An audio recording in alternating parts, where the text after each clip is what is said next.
अस्सलाम वालेकुम क्लास। आज का जो हमारा टॉपिक है वो है वेल्थ का। ठीक है कि वेल्थ क्या है, इस इकोनॉमिक्स किस तरह से स्टार्ट हुई। एडम स्मिथ जो है वो फादर ऑफ इकोनॉमिक्स उसे कहा जाता है।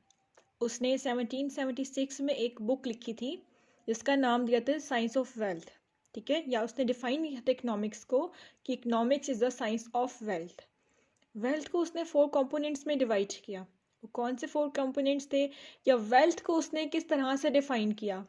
Anything which is useful directly और indirectly for satisfying human wants.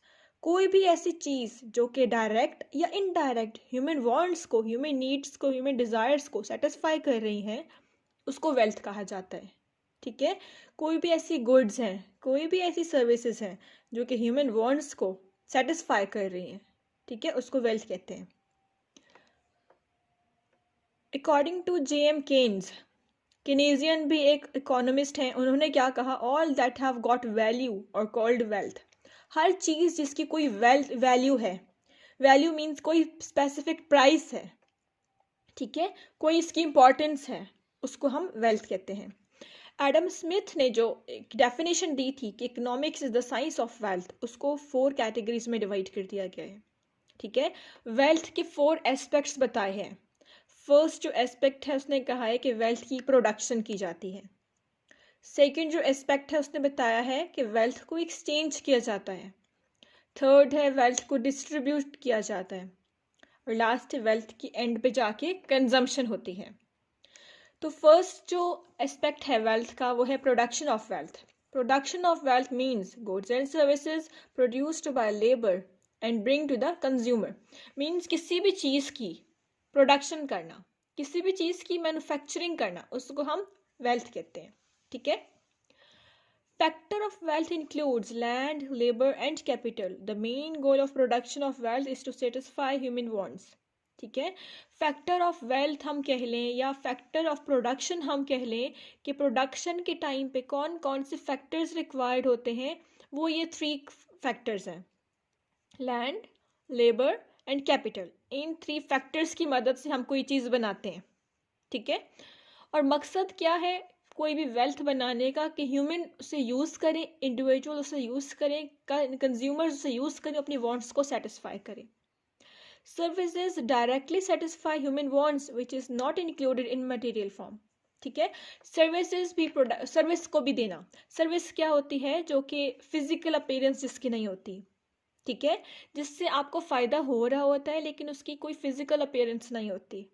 Services को हम किस तरह से डिफाइन कर सकते हैं, जैसे टीचर एक सर्विस प्रोवाइड कर रहा होता है, आपके पास नॉलेज आ रहा है, आपको यूटिलिटी मिल रही है, ठीक है, लेकिन कोई फिजिकल अपीयरेंस इस चीज़ की नहीं है। उसी तरह से सर्विस को हम किस तरह से कह सकते हैं, जिस तरह आप डॉक्टर्स के पास जाते हो, वो आपको प्रिस्क्राइब करता है, ठीक है, वो आपको गाइड करता है, तो ये भी उसकी सर्विस प्रोवाइड कर रहा है। ठीक है, लेकिन आपके पास कोई फिजिकल अपीयरेंस नहीं हो रही, किसी कोई फिजिकल अपीयरेंस का कोई प्रोडक्ट आपको नहीं मिल रहा, लेकिन आपकी यूटिलिटी सेटिस्फाई हो रही है, यूटिलिटी आपकी मैक्सिमाइज हो रही है। Whatever is used in production a commodity is called input। किसी भी चीज़ को बनाने के लिए हमें क्या चाहिए होते हैं, प्रोडक्ट्स चाहिए होते हैं। हमें कौन से प्रोडक्ट्स चाहिए होते हैं, जिन चीज़ों की मदद से हम कोई चीज़ बनाते हैं, उनको हम कहते हैं inputs. For example, for producing wheat a farmer uses inputs like soil, tractor, tools, seeds। ठीक है, अगर हम बात करें कि फार्मिंग की बात करें, ठीक है, फार्मिंग में इनपुट्स क्या क्या चाहिए होते हैं, किन चीज़ों की मदद से हम अपनी प्रोडक्शन कर रहे होते हैं। हमें सीड्स चाहिए होते हैं, हमें फार्मर्स चाहिए होते हैं, हमें लैंड चाहिए होता है, हमें लेबर्स चाहिए होते हैं, फार्मर्स को लेबर्स कह रहे हैं, ठीक है, हमें मशीनरी चाहिए होती है, ट्रैक्टर्स चाहिए होते हैं, इक्विपमेंट चाहिए होता है, सीड्स चाहिए होते हैं, वाटर्स चाहिए होते हैं। ये सारे हमारे इनपुट्स हैं। ठीक है, इनपुट्स को भी 2 कैटेगरीज में डिवाइड कर दिया गया है। एक इनपुट को कहते हैं प्राइमरी इनपुट और एक इनपुट होता है सेकेंडरी इनपुट। प्राइमरी इनपुट वो इनपुट होता है जो अपनी सर्विसेज, या जिनसे हम सर्विसेज ले रहे होते हैं, जो सर्विसेज अपनी दे रहे होते हैं, सर्विसेज रेंडर कर रहे होते हैं। जैसे लैंड है, ठीक है, वो हमारे पास प्राइमरी इनपुट है, उसके बगैर हम कोई चीज़ नहीं बना सकते। लेबर है, प्राइमरी इनपुट है, ठीक है, लेबर आपकी लेबर सर्विसेज प्रोवाइड कर रहा होता है, चीज़ बनाने, कोई चीज़ बना रहे होते हैं, कोई चीज़ मैन्युफैक्चर कर रहे होते हैं। ठीक है, इसी तरह से जो कैपिटल है, सरमाया जो होता है हमारे पास, उसकी मदद से भी हम, वो भी हमारे पास प्राइमरी इनपुट आ जाते हैं। सेकेंडरी इनपुट क्या होता है, जिन चीज़ों की मदद से आप कोई चीज़ बना रहे होते हो, सेकेंडरी लाइक सीड्स हो गए, ठीक है, वाटर हो गया, सेकेंडरी इनपुट, जिन चीज़ों की मदद से आप कोई फार्मिंग कर रहे हो, सीड आपको चाहिए होता है, ट्रैक्टर वगैरह आपको चाहिए होते हैं, उसके अलावा वाटर आपको चाहिए होता है, पेस्टिसाइड्स, इंसेक्टिसाइड्स चाहिए होते हैं, ये हमारे सेकेंडरी इनपुट्स हैं। उसके अलावा यहाँ पे दी गई है कि soil, tractor, tools and farmer services, जो जो चीज़ें सर्विसेज प्रोवाइड कर रही हैं उनको प्राइमरी इनपुट्स कहते हैं, और सेकेंडरी इनपुट्स जो बाकी उस चीज़ को फर्दर प्रोसीड करने में, फर्दर इस्टेब्लिश करने में काम आते हैं, वो हमारे सेकेंडरी इनपुट्स होते हैं। Primary inputs are called factor inputs and secondary inputs are known as non factor input. Primary inputs को हम फैक्टर इनपुट्स भी कहते हैं और सेकेंडरी इनपुट्स को नॉन फैक्टर इनपुट्स भी कहते हैं। Production is undertaken with the help of resources which can be categorized in natural resource, land, human resource, labor and entrepreneur in manufacturing source। कहते हैं फैक्टर इनपुट्स को हमने इस तरह से 3 कैटेगरीज में डिवाइड कर दिया है, और इन 3 कैटेगरीज को हम अलग अलग भी कह सकते हैं कि हमारे पास जो टोटल जो हमारे पास फैक्टर ऑफ प्रोडक्शन है, जो फैक्टर्स हैं जो हमारे ज़रूरत होती है जिनके प्रोडक्शन में, वो हमारे पास 4 हैं। लैंड है, लेबर है, कैपिटल है, ऑर्गेनाइजेशन है या एंटरप्रेन्योरशिप है, ठीक है। लैंड हमारे पास क्या होता है, एक फ्री गिफ्ट ऑफ नेचर होता है, ठीक है, हम बनाते नहीं हैं, ये हमें बनी बनाई अल्लाह ताला की तरफ से गिफ्ट मिला होता है, ठीक है। जिस तरह सॉइल्स हो गए, रिवर हो गई, वाटर हो गए, फॉरेस्ट हो गया, माउंटेन्स हो गई, सारी लैंड है, ठीक है। हम खुद इसे कंस्ट्रक्ट नहीं कर रहे होते, ये अल्लाह ताला की तरफ से एक फ्री गिफ्ट है, नेचर का एक फ्री गिफ्ट है, ठीक है। इस पे जो रिवॉर्ड होता है, इसकी जो पेमेंट होती है, इस पे जो रिवॉर्ड हम पे करते हैं वो क्या कहते हैं, रेंट। अगर आपने किसी से रेंट लिया, उस पर आप बिजनेस स्टैब्लिश करना चाह रहे हो तो आप उसको उनको रेंट पे करोगे। इस तरह से लेबर होते हैं। इकोनॉमिक्स के टर्म में लेबर उसे कहते हैं कोई भी ऐसा इंसान, कोई भी ऐसा इंडिविजुअल जो कि फिजिकली और मेंटली कोई सर्विस दे रहा है, ठीक है, लेकिन किसी ना किसी रिवॉर्ड के लिए कोई सर्विस दे रहा है। Either it is physically means कोई चीज़ बना रहा है, या कोई सर्विस दे रहा है मेंटली मीन्स वो आपकी अपने कोई आइडियाज़, कोई ओपिनियन, कोई सजेशंस दे रहा है। इकोनॉमिक्स के टाइम में उनको लेबर कहते हैं, और लेबर्स को भी कोई रिवॉर्ड मिलता है अगर वो कोई काम करते हैं, अगर वो किसी कोई प्रोडक्शन कर रहे होते हैं, या फिजिकल कोई काम कर रहे होते हैं, या मेंटली कोई काम कर रहे होते हैं, तो उनके बदले उनको रिवॉर्ड मिल रहा होता है, और वो रिवॉर्ड क्या है, सैलरी या उनकी वेज, ठीक है। थर्ड जो हमारा फैक्टर ऑफ प्रोडक्शन है वो है कैपिटल। कैपिटल क्या है, सरमाया, जो प्रोडक्शन में हमारे सरमाया चाहिए होता है, जो मशीनरी, जो इक्विपमेंट, जो टूल्स चाहिए होते हैं को प्रोडक्शन को प्रोसीड करने में, उनको हम कहते हैं कैपिटल। कैपिटल में हमें क्या मिल रहा होता है, या कैपिटल की कौन सी कॉस्ट होती है, इसका रिवॉर्ड क्या होता है, उसका इंटरेस्ट होता है, ठीक है।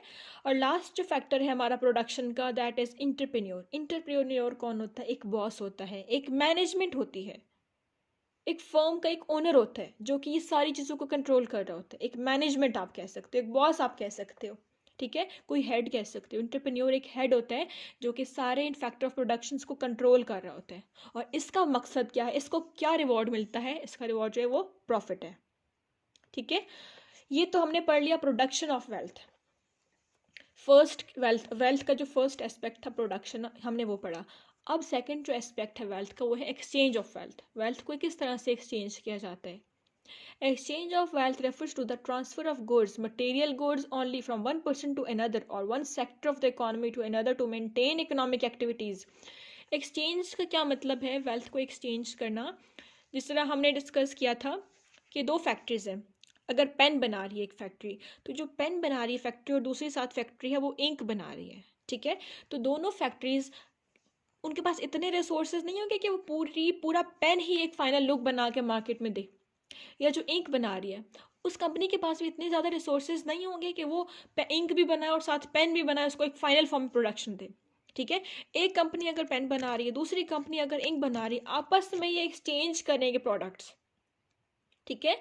पेन जो बना रही है उसका जो आउटर केस है उसको चाहिए होगी इंक, तो वो इंक लेगा, एक्सचेंज करेगा, और उसके बदले इंक के बदले उनको देगा अपने पेन की आउटर केस, ठीक है। इस तरह से वो भी एक फाइनल गुड बना सकते हैं और ये भी एक फाइनल गुड बना सकते हैं। मींस वेल्थ को आपस में एक्सचेंज कर रहे हैं ताकि वो भी फाइनल गुड और ये भी फाइनल गुड बना सके, एक प्रोडक्ट को एक कंप्लीट शेप दे सके, ठीक है। तो ये आपस में जो ट्रेडिंग करती हैं, जो एक्सचेंज करती हैं कंपनीज या फर्म्स आपस में एक्सचेंज करती हैं ताकि एक गुड को कंप्लीट कर सकें, इसका मतलब एक्सचेंज ऑफ वेल्थ होती है। फाइनल फिर उसके बाद लास्ट सेकंड लास्ट जो हमारे पास इसमें है आता है वेल्थ का aspect, that was distribution of wealth. Wealth को डिस्ट्रीब्यूट करना। वेल्थ को डिस्ट्रीब्यूट किस तरह से किया जाता है, एक चीज़ बन गई है मार्केट में, एक चीज़ बन गई है, फर्म में पड़ी है, ठीक है, किसी मैन्युफैक्चरिंग कंपनी में पड़ी है, ठीक है, इंडस्ट्री में पड़ रही है, तो वो आगे लेके भी तो जानी है ना, उसको आगे डिस्ट्रीब्यूट भी तो किया जाता है ना, मार्केट्स में किया जाता है, डिफरेंट एरियाज़ में किया जाता है, डिफरेंट लोकेशन में किया जाता है, डिफरेंट सेक्टर, बड़ी मार्केट में ले गए, फिर छोटे छोटे सेक्टर्स में भी लेके जाते हैं, डिफरेंट सोसाइटीज़ में लेके जाया जाता है, वेल्थ को डिस्ट्रीब्यूट किया जाता है। सिर्फ प्रोडक्शन करके मैन्युफैक्चरिंग कंपनी इंडस्ट्री अपने पास रखती नहीं है, बल्कि उसको डिस्ट्रीब्यूट भी आगे जाके करते हैं। ठीक है, वो डिस्ट्रीब्यूशन कहाँ कहाँ होती है, इस तरह से ये भी देखा जाता है कि डिस्ट्रीब्यूशन जो हो रही है वो फेयर डिस्ट्रीब्यूशन हो रही है कि नहीं हो रही। फेयर डिस्ट्रीब्यूशन का मतलब है कि जहाँ पे प्रोडक्शन एक बार फर्म ने कर ली प्रोडक्शन, अब वो डिस्ट्रीब्यूट कहाँ करनी चाहिए, किस तरह से करनी चाहिए, देखना चाहिए कि जहाँ ज़्यादा पॉपुलेशन है वहाँ प्रोडक्ट ज़्यादा पहुँचाई जाए, जहाँ पॉपुलेशन कम है वहाँ पे प्रोडक्ट उसके हिसाब से पहुँचाई जाए। ठीक है, इसको कहेंगे फेयर डिस्ट्रीब्यूशन ऑफ वेल्थ। और जो लास्ट एस्पेक्ट है हमारा कंजम्पशन ऑफ वेल्थ, वो ये बताता है कि फाइनली एंड पे हम वेल्थ को कंज्यूम करते हैं। ये सारा जो प्रोडक्शन हो रही है, वेल्थ की एक्सचेंज हो रहा है, डिस्ट्रीब्यूशन हो रहा है, at the end consumers individuals जाके उस चीज़ को परचेज़ करते हैं, गुड्स एंड सर्विसेज को परचेज़ करते हैं और उनको कंज्यूम करते हैं और उनकी वांट्स सेटिस्फाई होते हैं, अपनी वांट्स को सेटिस्फाई करते हैं, अपनी डिज़ायर्स को सेटिस्फाई करते हैं। ठीक है, तो प्रोडक्शन तभी पॉसिबल है जब कंजम्पशन होगी।